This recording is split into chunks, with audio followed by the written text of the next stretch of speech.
Welcome to another edition of the TSS podcast, brought to you in association with Luke 1977 and Bowden and Dolphin, with your hosts Rob Carless from Bob's Books and the legend that is Shaun Teale. He's here, there, and everywhere, and he's Tealey saying something.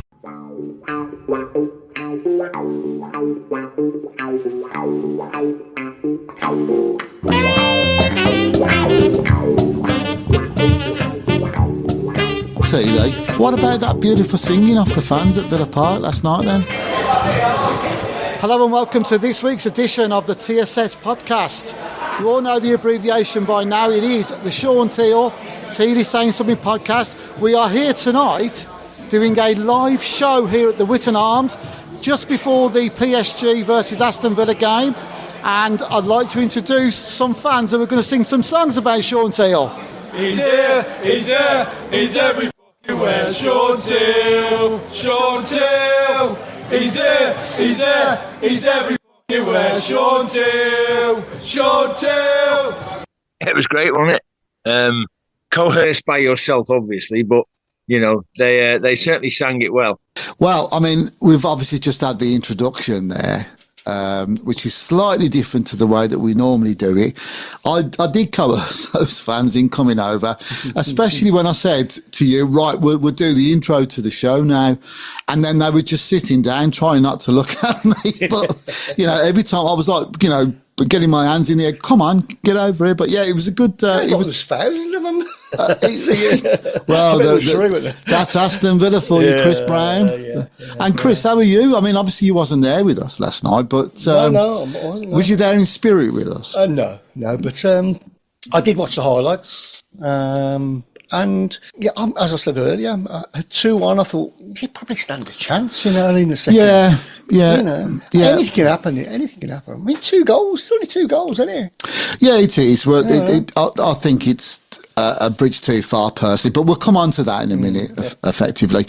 Before we go into the Villa stuff, and obviously we've got quite a lot to talk about with the night we did at the Witton Arms last night, who were absolutely brilliant hosts with us. Congratulations, you are promoted. We are. Yeah. Are you shocked? No, not really. No. I can't understand how you did it with spending £30 million more than anybody else in that league. Even though it wasn't actually 30 you know, I just don't know how you did it, to be honest with you. Everybody else spent 30 quid. Yeah, I think Wrexham spent £45 at one stage. Well, you're going to buy yourself out. You know Absolutely. What I mean? If you've got the money, spend it. And then you've got the cup final this weekend. We have, as well. yeah. Somebody's got to bring some silverware back to this great city of ours. Wow. Yeah, we'll reserve judgment on that for a few more weeks.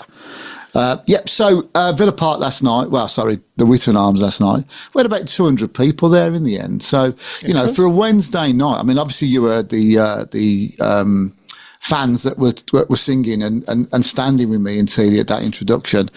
You know, by about 7 o'clock, it really did start to fill up. And I felt like it was like a home match. And considering they could have all stayed at home, it's expensive to go to football games, but they came out to the Witton Arms. And, you know, we've got an interview with Kieran, which obviously you're going to put into the show for us for this week, who runs the Witton Arms. And it's a fascinating story of how you go from being in a strict away pub, you know, and you lot used to have it for many years, to now being a Villa pub, and it's, you know, it's almost become like a museum sort of thing. There's loads of stuff in there. As everybody knows by now, we are at the Witton Arms here in Aston in Birmingham, just prior to the start of the first leg of the quarter-final game between Paris Saint-Germain and Aston Villa. It's great being here at the Witton Arms. Every week they put on their social media how packed it is. And I'm delighted to say that we have Kieran, one of the owners of the pub here. Hi, Kieran. Hi, Rob. How are you doing? I'm very well. How are you? Not too bad, thank you. So when did you take over this establishment? Oh, just before the season last year. And as I think a lot of people know, it used to be an away pub. And we turned it into a home pub, and we just focused on the home fans, on the Aston Villa fans, and we tried to make transition it to make it exactly what an Aston Villa fan would want. And we're hoping that it is what it everyone wants now. And as you can probably see, like the numbers here today, it's starting to really take off. And there's still so much more room for improvement that we're trying. Well, I've been a Villa fan for 50 years. I know I don't look old enough to be a Villa fan for 50 years. Thank you for laughing at that, Bob. But as you say, it's always been an away pub. And I think I've been here maybe twice in that first 48 years. But since you guys have taken over, I've been here quite a few times. And I think the atmosphere is absolutely superb. And this now, to me, is the number one Villa pub now. Brilliant. Well, that's exactly what we're going for. We try our hardest to try and please everyone and try and do what we can to make it better for Villa fans. And we're trying slowly, believe it or not, trying to make it almost like a museum for Aston Villa, by adding extra photos and doing these events and just general adding memorabilia and things, just to try and give it that Aston Villa museum pub feel. How many people do you tend to get on a match day? I mean, I've been here from about 11 o'clock onwards, Yes. you know, on a match day, and it's pretty busy then. It's busy, yeah. I mean, I think the most we've had is around 1,500 people in. Wow. It's a lot of Villa fans all in one place, so when they're singing, they're loud. It's unbelievable. It really is something. It feels like you're in the stadium, to be honest. Does it go quiet just before the match starts, when they all go to their seats? It does, but to be fair, we do get quite a few people stay here that didn't manage to get tickets. They generally come here for the atmosphere before, stay and watch the match and stay for the atmosphere after. It is good crack. It's getting busier. We're trying to work on our away games and trying to do more for the Villa fans. I know that it's a bit far out for a lot of people coming to Witton, but we're doing the best we can, and hopefully, it'll just keep growing. Well, you're doing really well. Are you doing anything for the FA Cup semi-final as well? We definitely will be. It's to be announced still, but we definitely will be doing something. Okay, because it's a Saturday now, isn't it? Yeah, it's a Saturday. Yeah, I think 3 p.m. kickoff. 5:15. Oh, is it? Okay, that's also it's 3. But yeah, so we'll be doing something. I think it's going to be more of a family day that day. I know today was an over 18s event, but I think on that day will be more a family orientated day.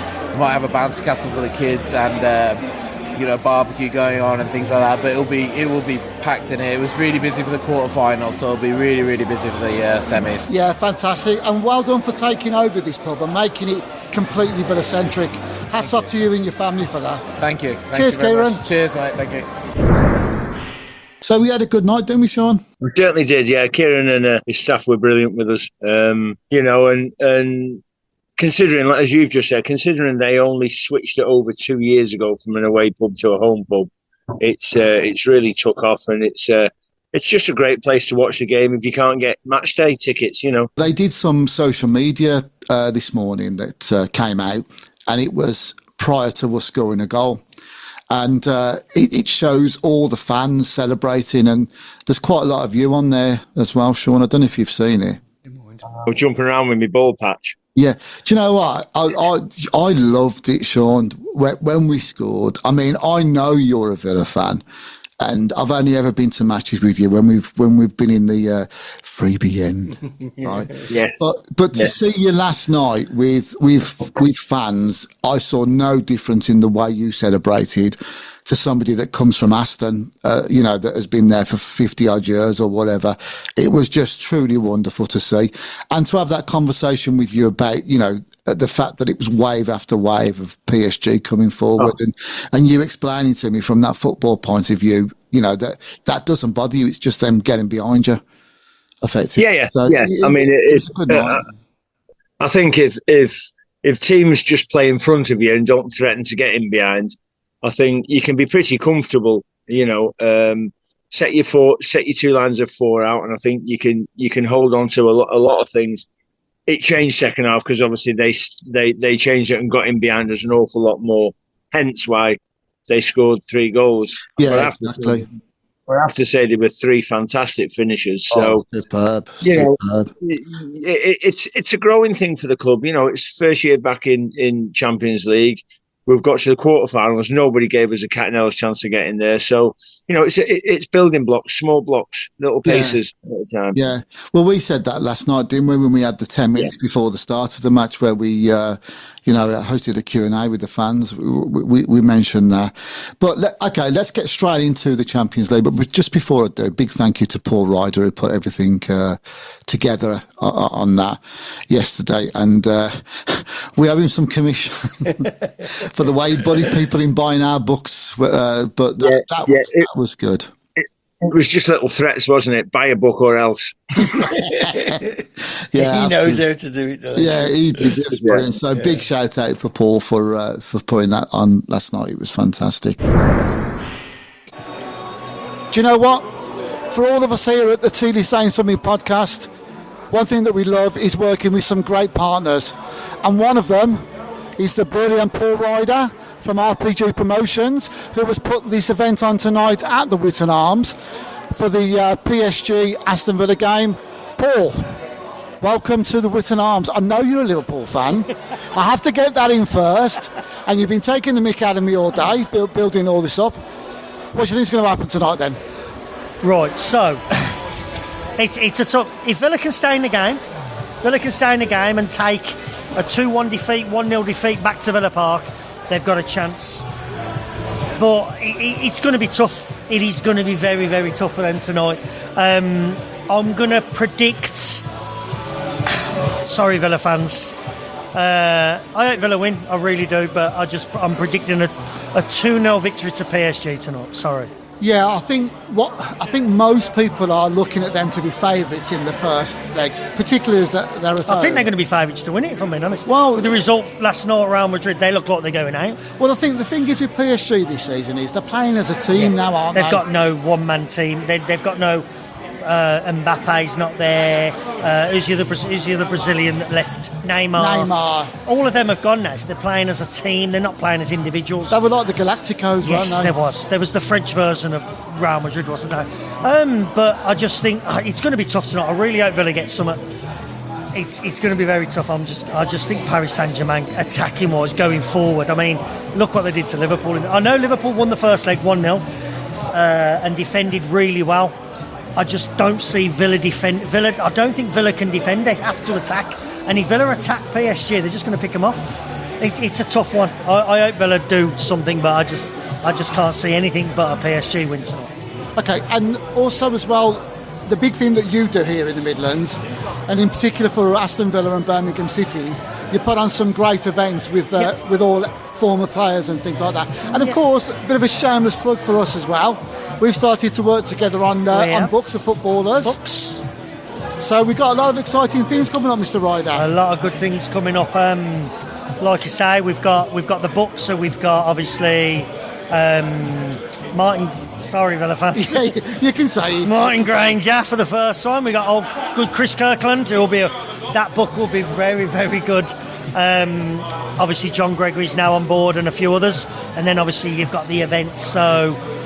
A lot of people do what I do, and I'm not being big-headed here, but I fly people in. So we've got Juan Pablo Angel coming in from Colombia. That's a great catch. We've got George Boateng flying in from Holland to do events. So just keep supporting RPG Promotions. Keep coming to these nights, and they always sell out. So be quick. I mean, you do put out some great shows, and I've been to a few of them myself. Working with Shaun on some of these. Where can people go to get information about the events that you've got coming up? So if you're on social media, just follow RPG Promotions or Paul Ryder on Facebook. If not, www.rpgpromotions.co.uk, and every single event that we have going forward. I mean, we've even got 2026 events. So we've just announced Ray Houghton, who is an absolute unreal talker.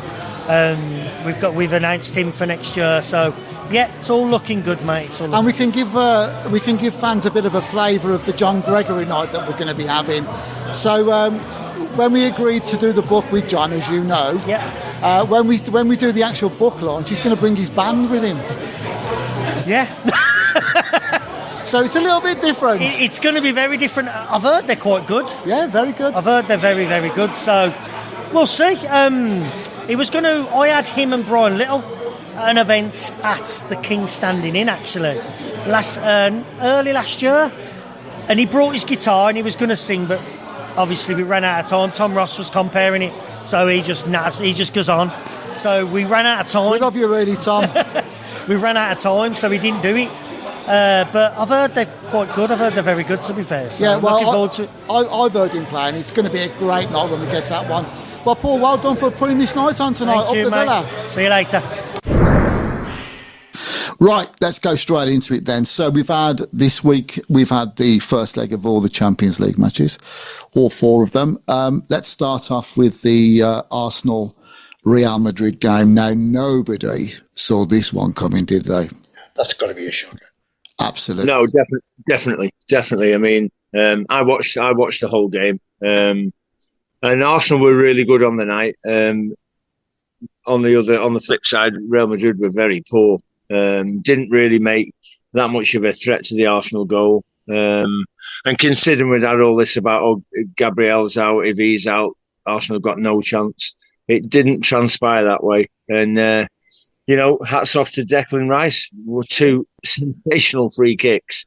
Out of nothing. I mean, he's barely took a free kick in his career and he's never hit the target, I don't think, yet. He keeps hitting the wall, he was saying after the game. But two. I mean, the second one was just an unbelievable strike. Well, like you say, they both were. I mean, the swerve on that ball for the first goal was just tremendous. Yeah. And could you fault? It's is it Courtois, the goalkeeper? Yeah, Courtois. Courtois. Yeah. Courtois. No, I don't think. I don't really think you could fault. But I think this is the power of that shot for that second goal, because it's at height, but I think he hit it that hard and true. There was no chance that Courtois was going to get involved in that. No, and if you look at where it actually hits the net at the first instance, it's the side netting he's got it into. So, like, it's gone in a corner, it's gone right into the side netting. So it's literally going away from him more so than going towards him. And he's a big lad, Courtois. He's a big lad. So just 2 great strikes, and they deserve to win on the night and win well. And I thought, to be fair, Moreno's goal was a fantastic take, considering he was backing away from goal. Yeah, it was a goal. So, they'll be sitting there snugly thinking that job done. But they'll also know on the flip side of that if Real Madrid get one back in the first 5-10 minutes, it's game on again. Well, here's an interesting fact which I didn't know about. The only team that you don't want to face when you're winning 2-3-0 up, it is a team like Real Madrid. Yeah, if you're 2-0 up on the 80th minute, but with Real Madrid, right? You almost know that they're going to pull that back. They've done it time and time again. But this is the interesting fact for me, and this bodes well for the Arsenal second leg. All the big comebacks from being 3-0 down, and Liverpool being one of them a couple of years ago when they lost 3-0 at Barcelona and then won, that game 4-0. Right? None of the Real Madrid are not one of those teams that have come back from 3 goals down. Right. So that is a very interesting point. And I guess the first 10-15 minutes is going to tell you everything about the return leg. Yeah, I mean, I think Arteta will be wary of what's going to happen. He'll know how they're going to try and get at Arsenal. So, I think you go out there first 10, 15 minutes, you go out there and you block the hole. A little bit like Villa did first half last night, block the holes up, stop them playing in behind. And again, I think if you keep Real Madrid in front of you, I think Arsenal, can go on and maybe even nick a win there, because they've not been great this season at home. They lost at home to Valencia last weekend, which was first time Valencia did in 30-odd years or something stupid like that. So, they're not infallible at home either. Yeah, I mean, at the start of the season, if I recall, they were a few points ahead of Barcelona, and now the table has turned on that. So I think there's pressure on the Real Madrid manager for that, especially if they don't get through, as it looks like they're not going to. So the other game that we had on Tuesday night was Bayern Munich versus Inter Milan. Yeah. I mean, an unbelievable win for Inter, really. I suppose, nobody would have fancied them going to Bayern and getting that result. But Inter are a decent side. And Bayern have got their problems at the moment. They've got players missing, and influential players missing. Musiala didn't play. Koeman didn't play. Quite a few others didn't play. So, it was a chance for Inter to maybe snatch the win, and they did it late on. And it'll be tough for Bayern going to Italy now. Yeah, this Inter Milan team reminds me of the Inter Milan team that Jose Mourinho had, where they got through to the final and won it, I think, about 2012, 13, or whenever it was. And, they did it without the fanfare by getting to the final of that one. It sounds very much like it's the same kind of thing this time around with Inter Milan. So, I can't see anything but a Milan victory over the two legs. I really can't. I think so. Even if it's a draw, I can see that happening. Who are we putting in the final? Well, we'll come to that in a minute when we do our complete roundup of that one then. So let's talk about the Villa game then. I know we've just intimated at it, and you and I were at the Witton Arms last night. Yeah. We were always, before the game, we was doing our predictions, and Teale said that it'd be 1-1. He thought it'd be a 1-1 finish. I said 2-1 to them, as long as we're in the game. How was your journey down from Southport? Long and tiresome. Was it really? M6 was a nightmare. Was it really tonight? Bad. Took me 3 minutes from Erdington to get here. Yeah, take me 3 minutes to drop you off as well. Yeah, well, I've got to be nice to you by then. We haven't got Chris Browne with us. No, that's a bonus. It is a bonus. One last blue nose. Hello, Chris. We love you, really. Yeah, we don't. Right, let's get down to the business tonight then. It's the quarter-finals, the first leg. Who can believe that Aston Villa are in the Champions League quarter-finals? How do you think we're going to do tonight, Shaun? Well, I think, first of all, if you went with most Villa supporters, they'd have settled for getting into the last 16. So every round, I think, is a massive bonus for us. How will we do tonight? It's going to be tough, really tough. But you never know. I mean, you only have to look at last night's game, Arsenal, and they destroyed Real Madrid last night. So there's hope for us. Yeah, there is hope. In what department? I mean, we're going to need to be at our best all during this. But what department? The defence, the midfield, the attack? Who has to be really on their guard tonight? I think, obviously, the defence, because they've got excessive pace up front with Dembele and others. But I think the midfield will play a massive part, because the likes of Kamara and that, blocking the channels off, stopping them playing, will be key to how well we do. Yeah. What do you think the score's going to be? I'll go for a draw. If we get a draw out there, I'll be more than happy. I think what we've got to do is we've got to be one goal at least, haven't we? If we're going to lose, let's make it 2-1, 1-0. Yeah, the one thing we don't want to do is get beat 3-0 and the tie be more or less over, because even coming back to Villa Park, and our record at Villa Park's fantastic, but to go against PSG 3-0 down would be a massive ask. 2-1 down, 1-0 down, or a draw, we're in with a chance. Yeah, and that's what we've got to do. We've just got to get back down here in a week's time. Are you coming down to the game next week? I'll be working at the game, yes. Right, as usual. Chris Browne, did you hear that? He'll be working on the game next week. So I think it's going to be 2-1 to them tonight. I think we'll be in it. We'll have a go for the second leg. I'm going to go 1-1. I hope you're right more than I am. So do I. Absolutely. Shaun, start mingling. We're going to have a great night tonight. We will. We'll have a fantastic night up the Villa. And Rob, I believe you had another Teale there last night, a younger version. Well, I have to say that it is a family affair here at the TSS podcast, the Tealey Sayin Something podcast. We're here at Witton Arms in Aston, Birmingham, just before the start of the PSG Aston Villa game. Shaun is going around making a nuisance of himself, which he does every time he does the podcast with us. But I'm pleased to say that I've got Nathan Teale, which is Shaun's son here. Nathan, how you doing, mate? Yeah, all good. How are you? I'm very well. Always good to see you, my friend. Same with you, mate. And it makes a change not being in Southport. Yeah, it does, yeah. From obviously doing my dad's book and obviously, listening to my dad do the podcast from home. Obviously, we're here at the Witton Arms tonight. Obviously, going to hopefully watch Aston Villa beat PSG, see how we get on. So, talking about the said game, what a massive game this is. Massive in many ways, obviously, in the quarterfinals now, and obviously semi-finals next if we get through the both legs. But yeah, let's see what we can do. So how do you think it's going to pan out tonight, Nath? Well, I'm hoping for a win, but I think it's going to be a draw, or maybe a 2-1 loss. But we've got to score at least one goal. We've got to just be in the game for the second leg here. Yeah, and we've got to be proud of ourselves, and obviously where we've come as a team all together. Obviously bringing in Rashford, and then Asensio, and we're playing well. So why not go out there and show people what we can do and what we do in the Premier League as well? Well, that's the beauty when you think about it. What he bought in January has given him those attacking options. Yeah, very much so. Attacking and also obviously strength in midfield.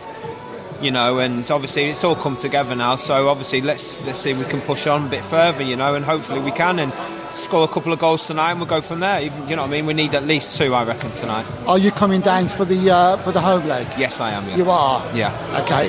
Have a great time tonight, then, Nate. No problem at all. See you soon. Obviously, that third goal was the killer, wasn't it? And I said to you, Shaun, if you remember, with a minute to go, please don't concede a goal. Yeah. And we just had a chance, hadn't we? If you'd have come away with a 2-1 loss, would you actually, I don't want to say please, but would you have thought that's okay? Oh, definitely, without a shadow of a doubt, Chris. And we'd said that even before kickoff, and a lot of the Villa fans in there had sort of said the same thing. As long as we're still in the game, 1-0, 2-1, even scrape a draw from somewhere, then we're right in the game. And because our home form at Villa Park has been exceptional. I think we're something like 16 games unbeaten at home. Mm. So, we're a difficult team to beat at Villa Park, but the third goal really does put that gap there. We need a sensational start like we had against Forest last weekend, 2 up in 11 minutes, and then you might start believing you can get there. What do we need to do, Shaun? I mean, you've played the game at the highest level and you've managed, right? And you've played for Villa in Europe, right? What do we need to do next week? If you was Mr. Emery, what would be your tactics for next week? I think we need to stick to our own game plan. I think if we try and mess about with the team and mess about with the way we play, I think we can fall into their hands. I mean, don't get me wrong. Listen, we're going to have to go after them, which is going to problems in itself, because we saw the pace they've got last night and their ability on the ball. And if we go too gung ho, they're just gonna go through us like a knife through butter. And if they get one, the game's over. We need to score first, and we need to hang in the game for as long as possible. And then if we can get level before the end of the 90 minutes, then who knows? Because extra time's usually one of those things that never goes anywhere, and then it's down to penalties. So, that's the best hope, is to hang in the game, get a goal early and hang in there. One of the things in Villa's favour is that Paris Saint-Germain, they don't sit back. They're not going to sit back. They're going to go from the start. Well, that's what they did against Liverpool, wasn't it? Which I think could be in Villa's favour, to be honest. Yeah, it could be. Yeah, it could be. I think that first 15, 20 minutes is going to be big time. Yeah, massive. It really is. Right, so 3-1, we're all gutted about that third goal. But like you say, I think if we stick to our game plan, and let's face it, Emery's the master in Europe. What's the difference, Shaun? And I'll ask you this question as well, Chris. What is the difference between PSG from 5 years ago to PSG today? I think that's quite simple. I think it's the fact that now they're a team that play as a team. They're all hardworking. They all want the ball in. They all move the ball. And there's no, I was going to say big-time Charlies, but that's a bit unfair on the likes of Lionel Messi, isn't it? There's no superstars there. So your Neymars, your Messis, your Mbappes have all gone. And now they're a team that's been built to play a certain way. They're all superstars in their own right, but not to the levels we were talking about with the Messis and that. So, and they're a team. They play as a team. They're not individuals anymore. So, they've got as good a chance as anybody of winning it. The only ones I think that could possibly stop them will be Barcelona. Talking of which, that was the other game that was played last night, and I think they beat Borussia Dortmund 4-0. Yeah. Lewandowski scoring a couple. Did he score 2 or was it 3? No, he got 2. He got 2. Right. I mean, that's job done. That's them through. They'll go to Germany, and they'll probably win there as well. Yeah, it wouldn't be surprising at the end of the day. I think, have they still got Rapina? Is it Rapina? The Leeds? Did I say that yeah. right there, by the way? Rafinha. I can never say these things. So I'm going to put a test to you now. I'm going to ask both of you. So the second goal yesterday, the Georgian who scored against the Villa. Oh, what a goal, right? Yeah. Pronounce his name. I'd have to have it written down in front of me to even attempt it. It's a hard one to say. No disrespect. On TalkSport today, they did so well with mentioning that name. It's a good job it wasn't Alan Brazil on there because he can't say a 3-letter name. Never mind a 10-letter. They've got. Is he their left back? Is it Carless or something like that? I'm going to take your first answer there on that one, Shaun. Oh yeah. Good, but it's a bit like that. Go on then. So you've got it in front of you on Google as always. No, he's a defender. Yeah, I think he is. Is he a left back? No, he plays in that front three. Yeah. He plays left of the front three, but he has a roaming role. So if you noticed last night watching the game, he kept turning up on the right side, and then he'd sort of get back over to the left as and when. Yeah. And I think that's what makes him so dangerous. That he's literally got that front three have got complete freedom. Dembele, terrific pace. Doué, who was sensational last night. Absolutely.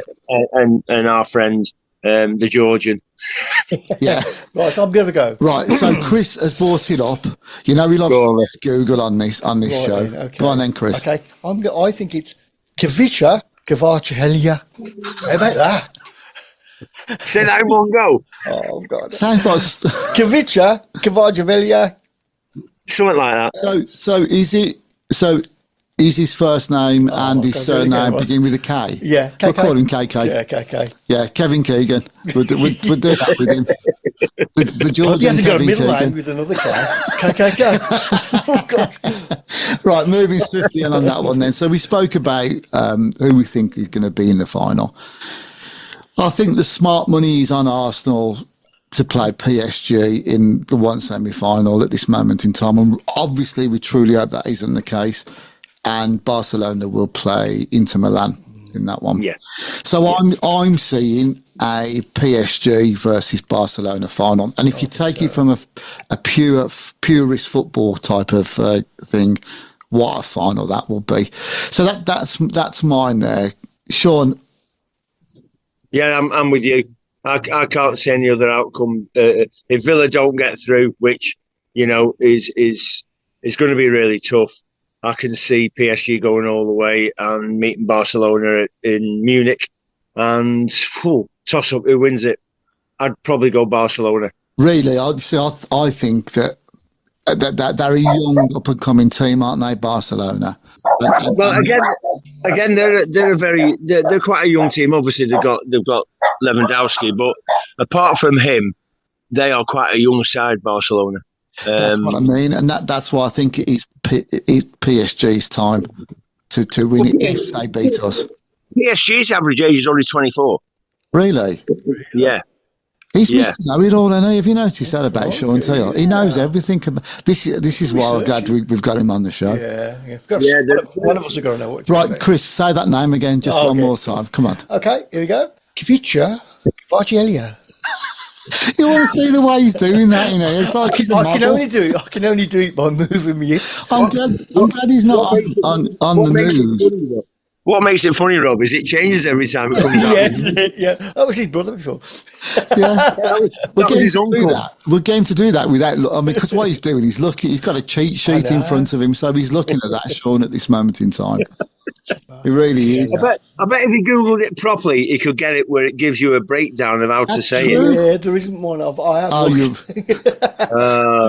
He plays as a winger as well. Yeah, I'm going to take that piece of paper off you, and the last thing we're going to do on this show is to make a fool of yourself again. Yeah. Just before we finish on last night, it was great to have the content people from Luke 77 turn up, and we did a bit of it's going to be on their social media, but we did a bit of a Who Wants to Be a Millionaire type of thing with Connor and Emily yesterday.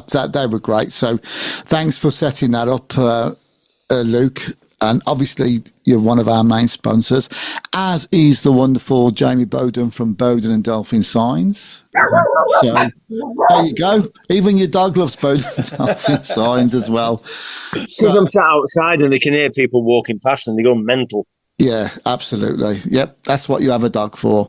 Right. Yeah. So another thing that's happened this week, be more in the Premier League, is we finally saw Southampton being relegated, currently on 10 points.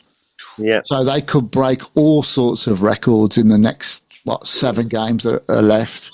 Yeah, what's the worst ever? Derby County, 12 points. No, 11.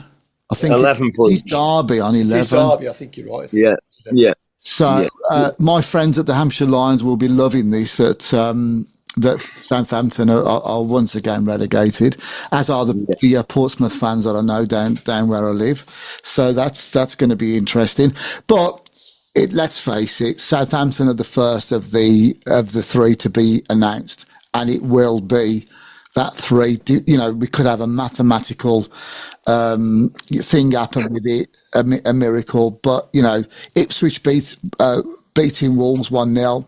Couple of minutes to go, Wolves win it 2-1. To me, that's your 3 that came up last season, all being relegated again.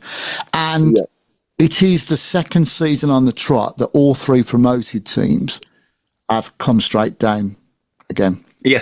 Yeah. So it begs the question, is the gap between the Premier League and the Championship, is it getting wider and wider if we've got this for the 2?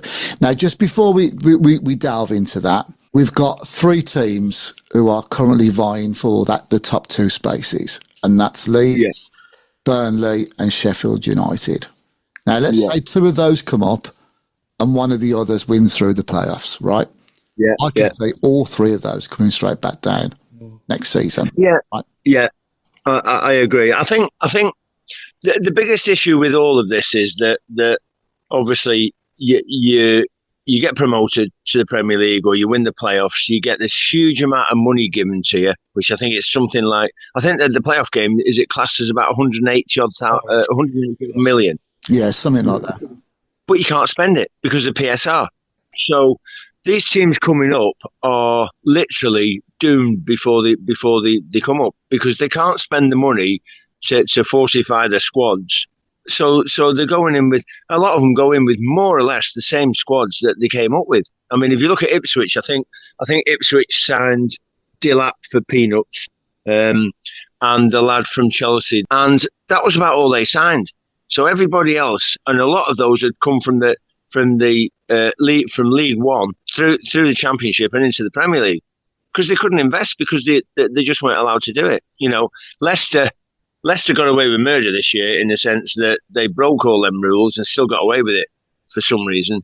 But they might not get away with it when they go back down, because the Championship then can charge them with their accounts, because they weren't allowed to do it in the Premier League when they came up. So these teams are really going to struggle. Leeds have got a decent squad, but Leeds are Leeds.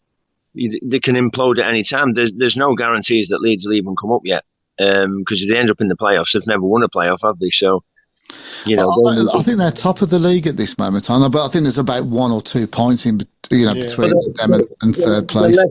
They're level with Burnley, aren't they? On points, 85 points. Is that what it is? Sheffield United are 2 points back.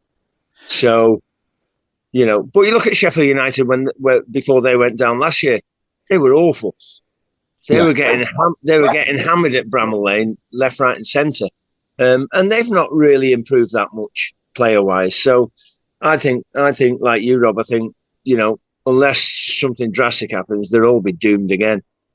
Yeah. So Leeds and Burnley are on level points at the moment, with Sheffield United on 83. Isn't that what you've just said, Teale? Is there an echo in that studio? I wasn't listening. He's just Birmingham. We've been promoted. I was reiterating to say that he was correct. Was you? Right, say that player's name again. Now. No, it's come off. Yeah, no. Kvaratskhelia. KK. I remember. Yeah. KK. We'll just leave it at KK. it's good, really, that we do have this kind of race in the Championship. I know we've all agreed there that, these teams will or look like they could go back down again and make it 3 seasons on the trot when this has happened. Yeah. I do like the fact that there is a bit of something to play for in the Championship, and also for the second division as well, with Walsall and Port Vale, I think it is. Dropping off in Walsall. What? Well, I think Walsall were trying to throw it away. I mean, at one stage, they were about 14 points clear. They were effectively what you guys were doing in Division 1. Exactly. They were doing in Division 2. Yeah.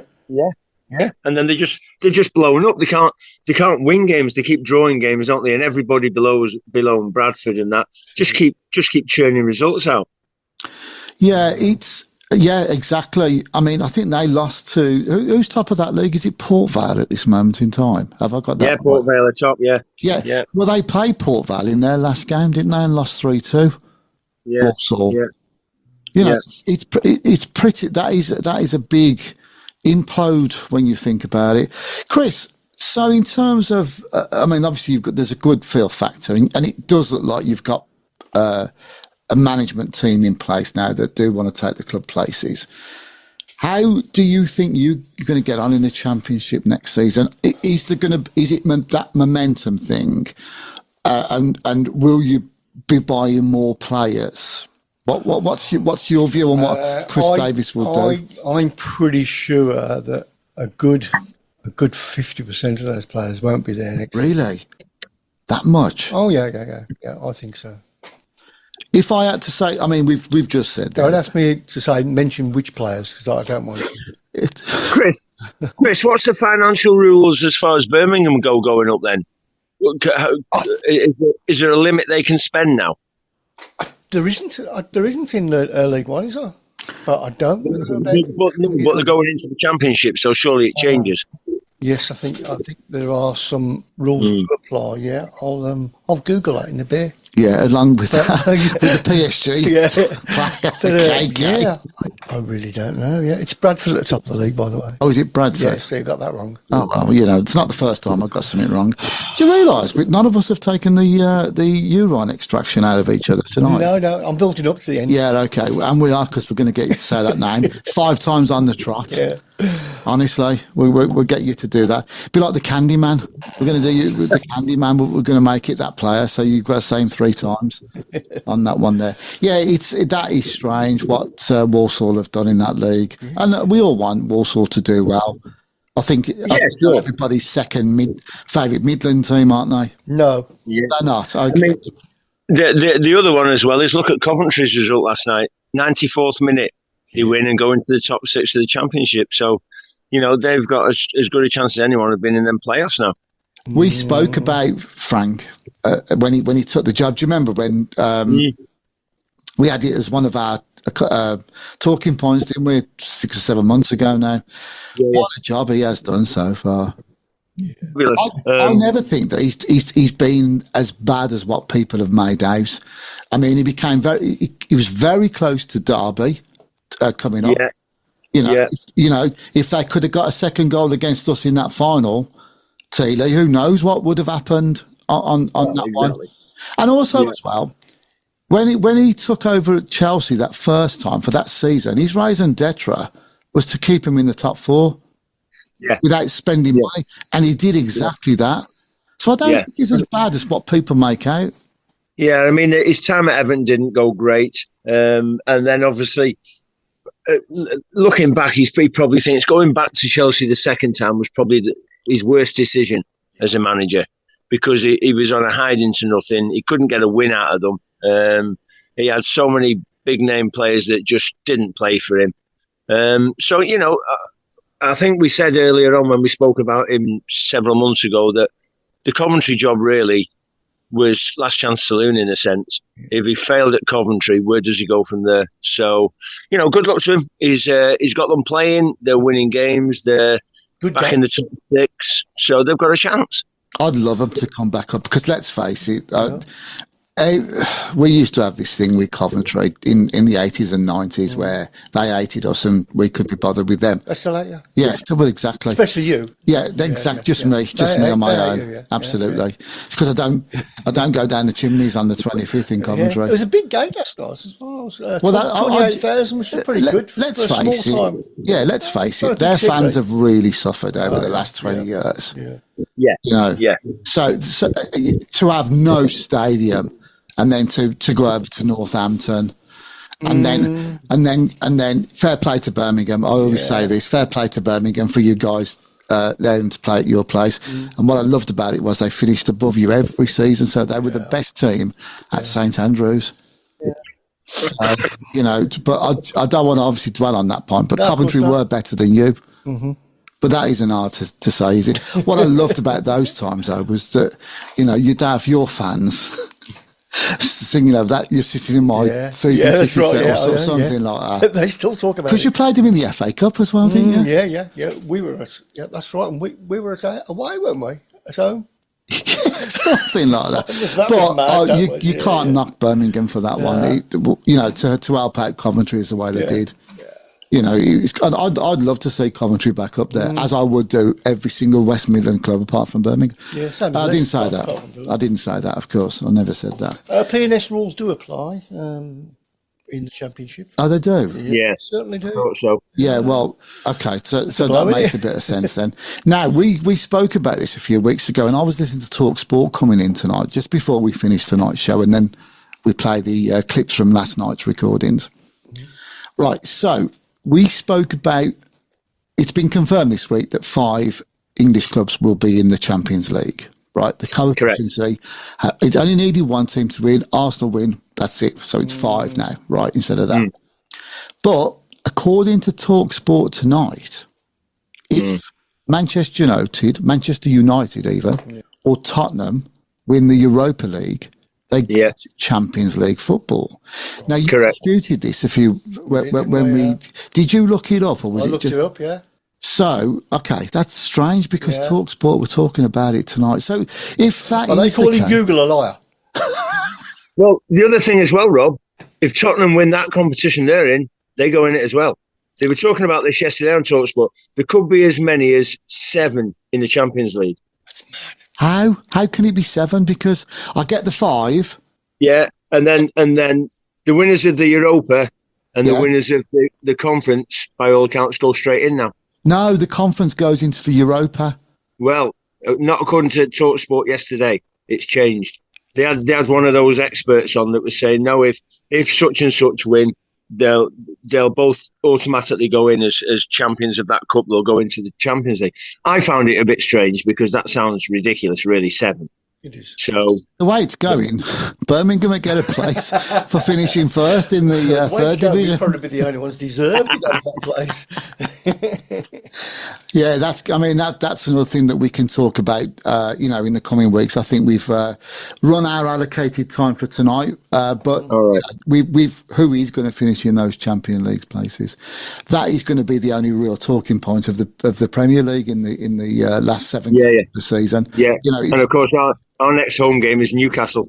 Wow. I mean, if you look at it, right, I don't know if you've seen on social media, they bring out, each team's games that they've got left. So I've been saving them. In some ways, it is in our hands. Yeah. Definitely. Yeah, because we've got Newcastle and City away. Yeah, that's what I mean. So, it's all to play for. It's absolutely all to play for. When will you become champions? When? Yeah. I think we need... we only need 4 points, isn't it? Okay. It's only a few points, yeah. It's Barry Fry's birthday this week. He turned 80. 80, yeah. I sent him a celebratory text. Okay. And he completely ignored you. No, he never actually. He never, which was rather nice. So we'll finish on this, and we'll just do a bit for the Blues fans. We'll just quickly do this for them because you've got to be nice to your neighbours, haven't you? Sort of thing. Right. So we'll do our little prediction for your game in the Virtu left indicator, Leyland Daft Cup or whatever it is. Yeah. Right. Don't mock it. You could be there. It's as easy as that. Yeah, absolutely. Yeah. Right. So, give me a score prediction then. I'm going to hold you to it. I'm going to write it down in my book. Okay, 3-1. In my podcast book. 3-1 to Birmingham. Yeah, of course. Yeah. Can you open up your other eye as well from time to time? Right, Chris. I was going to go 3-1 Birmingham as well. Funny enough. Yeah, I think so. Are you two like in unison then? Of course, no. Yeah. I'm going to get you both to say the name of that Georgian player in a minute. Really am. Right, I'm going to go for 2-1 to Birmingham on it, and I think it could be after extra time as well. Yeah. Ooh. So what are you going to spend your £3.50 on? The winnings of it? 50,000 Birmingham fans at Wembley. Crazy, isn't it? Crazy. So that's going to be... Funny how they all crawl out from under the rocks, isn't it? Yeah, but do you know what? That's like that for every club, isn't it? All of a sudden, you know, people who haven't been there since 1973 and all that kind of stuff coming out. And you know what I've done? I've given my ticket away. I know you are. Very admirable. How good am I? Very, very admirable that you've done that, Chris. I have to say that deserves a round of applause for your rationale behind that. And you give it to... one of your workers or something like that, haven't you? Yeah, it's a friend of a friend. Yeah. Friend of a friend. Lovely.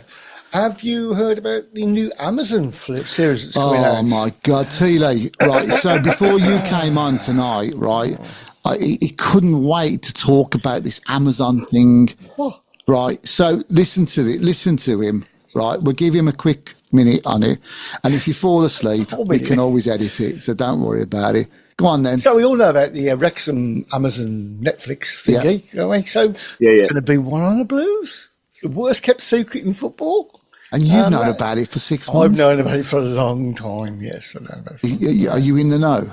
I'm in the know, man. ITK? Yeah, and him. What's it called? The Good, the Bad and the Ugly?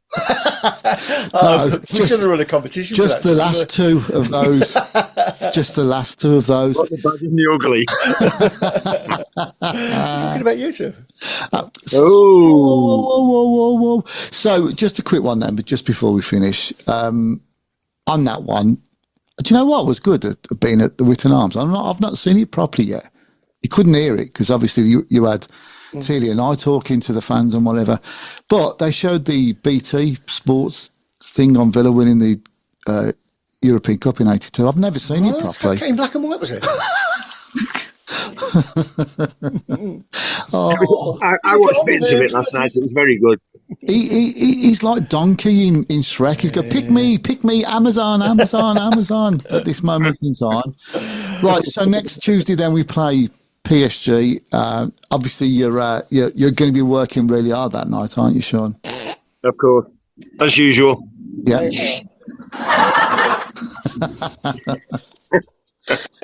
So let's hope we do something on that one. We're back in 2 weeks' time, just before the FA Cup semi-final. We can talk around where that top five is going and what's going on in the Championship and all that kind of stuff. But Chris, we're going to now leave you to carry on doing all the work you've got to do from last night. Right, so Teale, I shall speak to you soon. Chrissy, okay, mate. I shall speak to you soon. Thank you very much for giving us your outdoor podcast stuff last night. No problem. Yeah, cheers, Chris. Yeah, it worked really well, so thank you for that. And this show goes out on Monday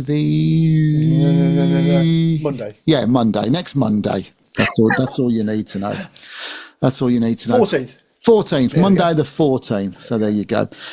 So I'll speak to you both in a couple of weeks' time. As always, many thanks to Luke77 for the sponsorship and for what they did last night. And of course to Bowden and Dolphin Signs as well for their excellent support. And we'll see you later. Thanks, guys.